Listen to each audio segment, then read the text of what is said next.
All right, so I saw Weapons in theaters yesterday, and initially I wanted to do a quick first reaction video right out of the theater, but I couldn't because I couldn't find the words. I was just in complete shock by the end of it, and I had to think about it. Zach Kragers directed this film, who was also the director of Barbarian from a few years back, and I thought that was a great movie. Came out of nowhere and was a breath of fresh air, if you ask me. So I was looking forward to this movie. Ever since I saw the first trailer, the teaser trailer, it just looked so powerful. And the idea of 17 children from one classroom disappearing except for one child is just an insane premise that I felt like I had to know what happened to him from seeing that first trailer. So something that the trailer doesn't show, and there's no spoilers in this video, but the movie is quite funny at times. Like there's a lot of comedy in it. Um, but overall it's not, it's still a horror movie, and it's very disturbing, and that's why I didn't particularly like it at first. I was thinking this is a little too funny for, like, the premise here, but the third act is so disturbing that I learned to appreciate the humor throughout the film, and now that I think back, it was actually perfectly played.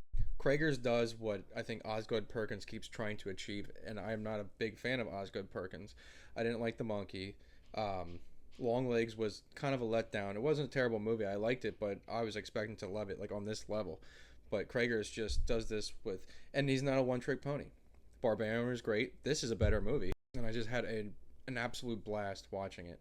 Um, Throughout the comedy sprinkled in throughout. That was good. All right, now that I think about it, it was perfectly placed because, like I said, the ending, one of the greatest endings I've seen in recent years. And some people have a problem with maybe the last part of it, but no, I think it was perfect. I think that it was necessary, and um, it's hard for a film to build consistently and execute as well as this film does.